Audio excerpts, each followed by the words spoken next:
Namaskar. I am delighted to join you at the fourth edition of the International Conference on Disaster Resilient Infrastructure. At the outset, we must remind ourselves that the solemn promise of the Sustainable Development Goals is to leave no one behind.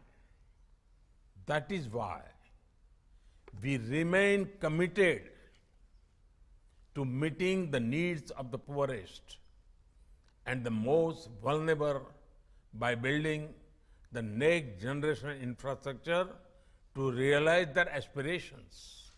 And infrastructure is not just about creating capital assets and generating long-term return on investment. It is not about the numbers. It is not about the money. It is about people. It is about providing them highly quality, dependable, and sustainable services in an equitable manner. People must be at the heart of any infrastructure growth story. And that is exactly what we in India are trying to do. As we scale up the provision of fundamental services in India, from education to health, from drinking water to sanitation, from electricity to transport, and much more, we are also tackling climate change in a very direct way. That is why at COP26, we have committed to attain net zero by 2070 in parallel with our developmental efforts. Friends, the development of infrastructure can unleash human potential in remarkable ways, but we must not take our infrastructure for granted.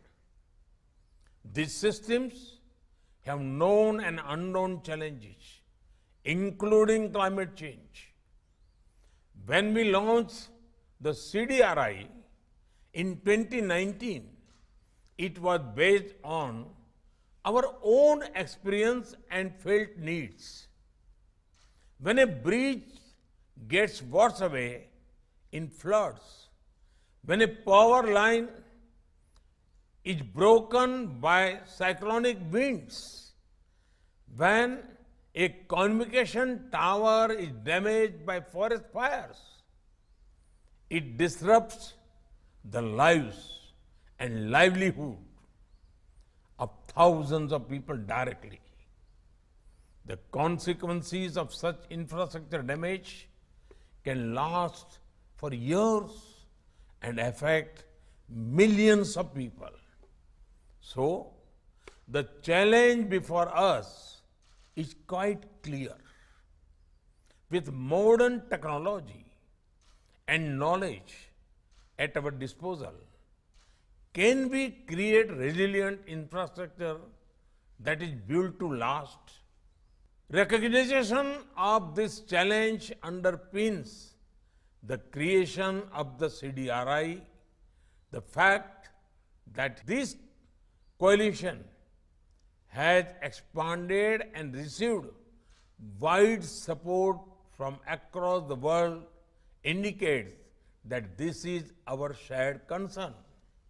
Friends, in the short time of 2.5 years, the CDRI has taken important initiatives and made valuable contributions. The initiatives on infrastructure for resilient island states that was launched at COP26 last year is a clear expression of our commitment to work with small island countries. CDRIs work on strengthening the resilience of power system has already benefited communities in coastal India by reducing the duration of power disruption during cyclones. As this work progresses to the next phase, it can be scaled up to benefit over 130 million people who are exposed to tropical cyclones every year.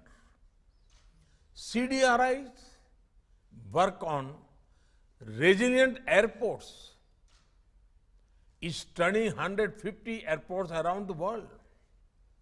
It has the potential to contribute to the resilience of global connectivity. The global assessment of disaster resilience of infrastructure system that is being led by CDRI will help create global knowledge that would be immensely valuable.